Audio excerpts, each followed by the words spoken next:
Good afternoon. Good afternoon. Here we are again. Yes, we are. All over again. Deja vu all over again. 2 years. Is that correct? 2 years. 24 months. Wow. It seems like it was just yesterday that I was rolling into Brownsville, anxious to take pictures, going to the polling places, going, man, I'm going to get some good pictures of people lining up at the polls. And as I went from one poll to another, based on the places that you told me where the polling places were, it was just people trickling in. There was not really hardly anybody going in to vote. And I'm like, what's happened? Right. What happened? Well, in that particular case, traditionally people always dressed up. Voting day, election day was a huge event.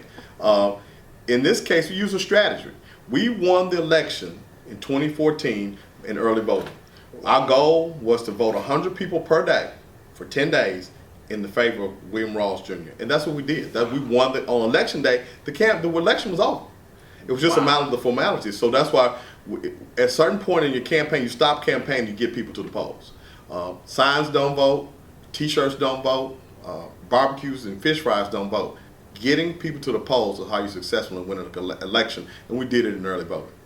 You had to have a great team. We had an excellent team. I want to say thank you to all my election staff, those people that really put into the campaign. We took a group of foot soldiers, small group, a shoestring budget, and we walked away with 65% of the vote. We created a mandate. The people of Brownville spoke and said that it was time for a change. I likened to they said that we don't like the direction we're going, we have to turn the keys over to a new driver. They handed the keys, the citizens and the voters of Brownsville, Tennessee handed me the keys to the car in June 20th of 2014 and said, we want you to take us in a different direction. I'm very proud of that fact. I'm the first African-American mayor in the history of Brownsville or Haywood County, and that's a huge accomplishment, not for me, but for people. When you look at the suppression of voters' rights for 74 years with the death of Elbert Williams, all strictly about registering to vote through the NAACP, we finally pulled ourselves together. We finally said that enough is enough, and it's time now that we have equal representation in City Hall, because we had the votes, we had the numbers, but with 65% of the vote, not only did African American people vote for me, but white and Hispanic people voted for me to let me be the CEO of the city of Brownsville. And I'm proud and I'm privileged to have this opportunity to serve. But it's never been about a color change, it's been about a mindset change. We have to go about doing business in a different manner in this day and age. What was the first day like? The first day was it was kind of interesting. We had the actual first meeting was the meeting which I was sworn in, which created history. We had standing room only at the Criminal Justice Complex where people came out. It was actually went into my first meeting where I had to swear in the vice mayor, the city judge, the city attorney, take care of some business there. Then the next day I had to come to work. It was a tremendous high. It was a tremendous sense of accomplishments to make it through the campaign and to win the election. But then the work began the very next day. It was interesting. We came in, there were some changes need to be made. I met with the staff immediately, told them what I do not micromanage, but the vision that I want to share with the support of the staff. See, I'm only one person. I can't do this alone. So I want to make sure we're all on the same path. And I met with my department heads and the entire staff here in City Hall. And we actually prayed together on day one. Impressive. Yes, because that's how I got to where I am. That's why I get to where I'm going, through the power of prayer and the support of people. As you got through the first day, what challenges were there in front of you? Well, shortly thereafter, I also raised the level of expectations, not only for the mayor's position, but for myself. I knew I had to do more, I had to do better. Then I raised the level of expectations for everybody around me. With these raised level of expectations, there were some that felt that this might be a bit much for them, and I had two very key personnel.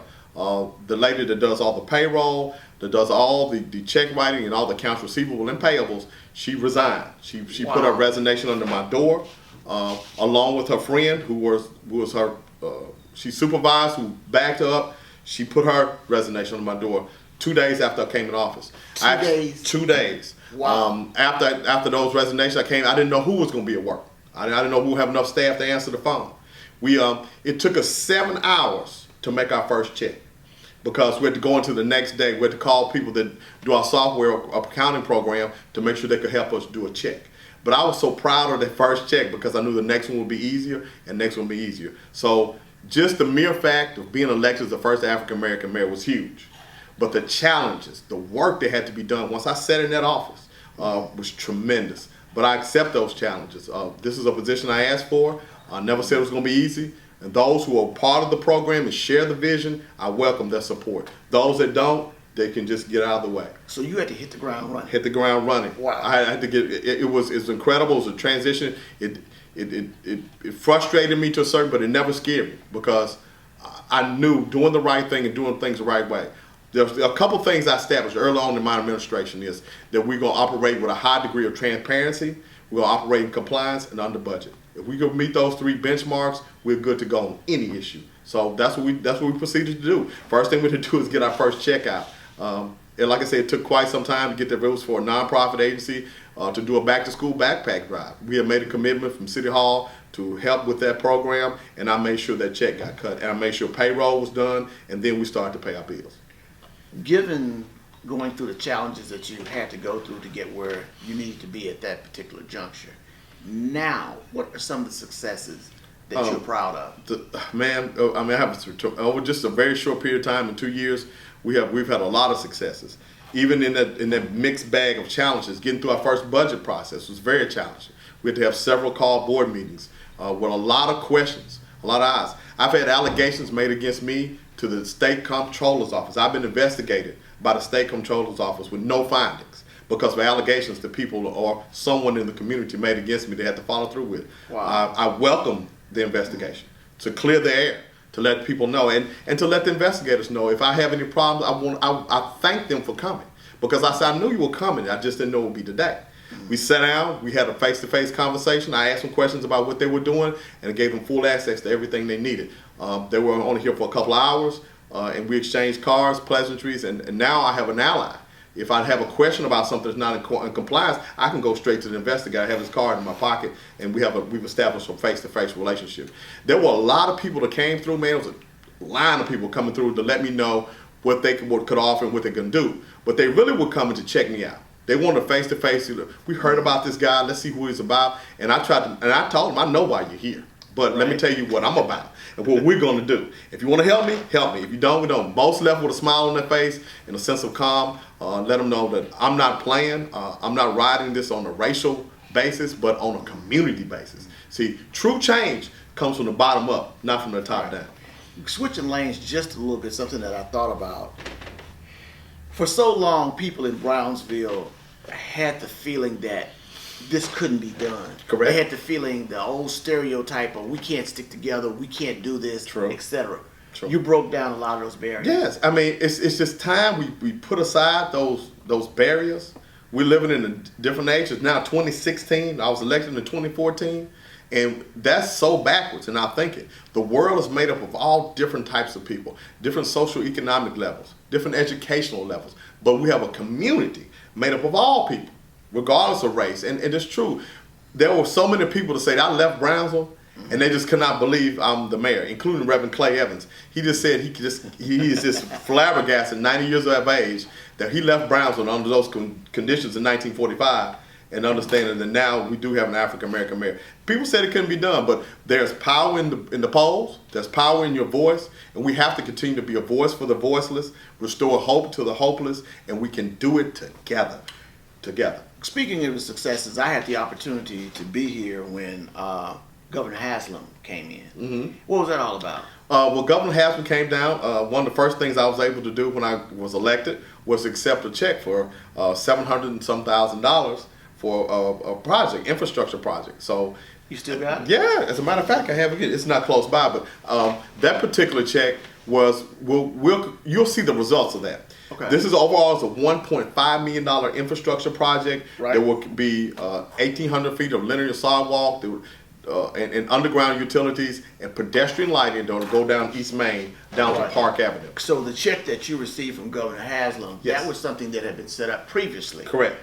But you had to implement the process. I had to or you're still in the process. Yeah, still in the process. We have to do bid construction. We have to go get a notice to proceed. When I accepted that check today, I was like on top of the world, and Somebody quickly told me it might take 2 or 3 years to get it done. But that's part of the process. We continue to fight the good fight. We continue to ask for infrastructure projects. There's such a tremendous need in Brownsville, Tennessee.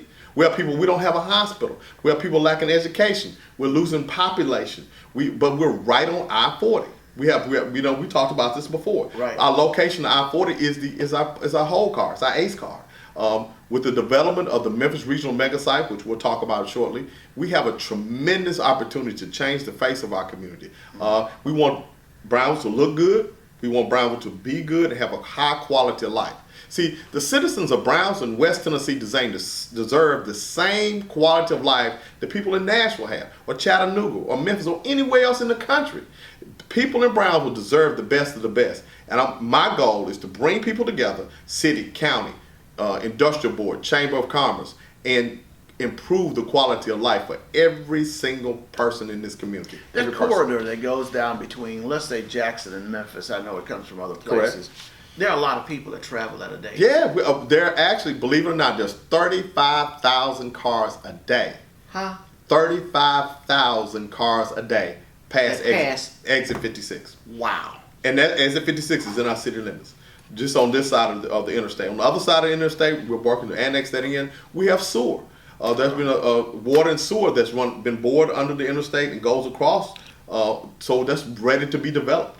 I've talked to a developer who's very interested in developing that for retail. That's where our retail tax dollars will come from the interstate. But there was another check. Oh yes. Well, this was hot off the press. This is another infrastructure project that we developed. I was able to receive this presentation and this check from the Economic Development for $500,000 for a site development grant. We actually had to compete for this grant. This was just issued to us in May of this year. Of course, we're here today on Memorial Day, catching you on your holiday to do this interview. But we're super proud about this. I brought the City Council, the Board of Aldermen, the County Commissioners together to receive that check. We had to compete for it. They just didn't give us this check. I had to go to Nashville and present. I had to push the envelope, push the need. In order to move the needle from where we were to where we're going to be, you have to go get it. Senator Doris Grisham said in this very room and told us, it's not coming to you. You gotta go get it. You gotta go get it. I've spent a lot of time traveling from Brown to Nashville because that's where the money and the projects and the grant funding comes from. Because Brownsville is considered what they say in Hayward County a Tier 3 county, which means we have a greater need. So particularly a lot of times your grants will have an 20% match on our part. That's a heavy load when you start talking about $1 million project or $500,000 project. So with the Department of Economic Development, Commissioner Boyd, along with Governor Haslam, has recognized the need and said, our match on this particular grant is 5%. Right. 5%. So I'm applying for another grant to do multimodal. It's going to go on the other side, the west side of the Core Square. Same thing, pedestrian lighting, pedestrian crossways, crosswalks, handicap accessibility. That's another grant. That's 5%. Those are the grants I go after so that we can leverage the money we have in our reserve, which we still do have a hefty reserve. We'll leverage that with grant dollars in order to get these projects completed. Now, there are a lot of people that will probably be watching this video from probably all over the country, maybe even all over the world. I hope so. What is your message to folks that have left here and folks that want to help Brownsville? Come see me. I have an open door policy. I have an open mind. I have an open heart. And I'm willing to listen and work. I like the naysayers. They make me work harder because I want to prove them wrong. Because there's such a tremendous opportunity, but I can only do it with your help. My biggest concern are our children, the future of Brownsville, Tennessee. We invest into these infrastructure projects, which are necessary. But my drive and my real motivation is investing in our children, which are our future. So I ask for mentorships. I ask for summer programs for where you live and where you are that you can bring to Brownsville that we can do. I don't believe in reinventing the wheel. It's something that's successful in other places. We have the same problems in Brownsville, but we're dealing with a smaller community, so we should be more successful. You're a great example yourself. There have been a lot of great people that have left Brownsville and done great things. Mm-hmm. I'm asking you to come back. I'm asking you to not only write a check, but I'm asking you to put some time into our future. And they bring a tremendous amount of expertise. Exactly. There are just any number of, I just call it one. I shouldn't call it even one, but it's remarkable to me that the president and CEO of J.C. Penney. Correct. Is from right here. From Brownsville, Tennessee. Right. And I just recently talked to him, and he said he's willing. He's ready to go. He gave me. I wish you could see. His theme is to keep it simple, and I wish you could see his business card. It is plain as you can get, because he believes in that philosophy and not overcrowding or too much fanfare, but simple hard work. Wow. He's willing to help invest into our community. We recently, under my administration, it wasn't all my doing, but the Boys and Girls Club now has expanded to a new building. It's 14,000 square feet of safe space for our children. They get tutoring, they play basketball, and they have life skills like sewing, how to brush your teeth. They have a community garden. They have a raised garden. All these things have been done because of a private-public partnership, where we had Mr. Ann and Pat Mann, who donated money to spearhead that. The rest of the money came from city, county, and through the USDA, gave us a grant, and now we have success. So looking through your eyes, where do we go from here? We invest in our children. We've lost a generation, maybe two. We've seen some issues in Brownsville that we've never seen before. I want to say thank you to my police department, who quickly took care of that. After we sat down, we had a face-to-face conversation about it. We said we have to address our children, and the crime in our community is not acceptable, not on my watch. As we continue to try to have health care, preventive health care, we've had our 3rd annual health fair. We screened over 100 people. I had a lady come up to me the other day and said, "Thank you for having me. My blood pressure was so high, I had to go to the doctor, and now I'm on blood pressure medication, but I had no idea. I was a ticking time bomb." Wow. Yeah, so I'm working with the State Commission of Health, working with West Tennessee Health Cares, Labana, and the Stanton Health Clinic, and I've created 3 initiatives. One being Healthy Moves, and that's to address the health issues. We do wellness clinics where we go out into the community. We meet people where they are, you know. Gotcha. And then we have a big annual health fair. We do that quarterly. We've gone to the Scott Street Community Center. We've gone to the Presbyterian Church. And we've gone out into the community to do health screenings for people. And Blue Cross and Blue Shield is our sponsor. I didn't have a line item for health or a person to do health in my administration. Right. So I consulted with a contract person, a consultant, and then I got Blue Cross and Blue Shield to help us by writing us a check. Workforce development. As I mentioned before, the Memphis Regional Mega Site is coming. It's a 4,100-acre industrial park that the state of Tennessee owns and already invested $106 million in infrastructure for this mega site. So now we're getting closer to land and attendance. So we do site visits. But we've got to have our people ready to go to work. That's the biggest challenge. As we bring this to a close, again, it's been a pleasure. Number one, just being a small part of what has gone on and which has been history. And hey, we look forward to the next one. Okay, when you come back, I want to show you some of the things we've done in Brownsville. I want to take you out to I-40 Advantage Park. Okay. I want to show you the amphitheater that's built on the Court Square. Cool. I want to show you the expansion that's been done with the Tina Turner Museum at Delta Heritage Center. And what we'll do, we'll share that with our viewers. Absolutely. Okay. All I can tell you this, the future of Brownsville is bright. Put your shades on. Okay. All right. Thanks. Thank you.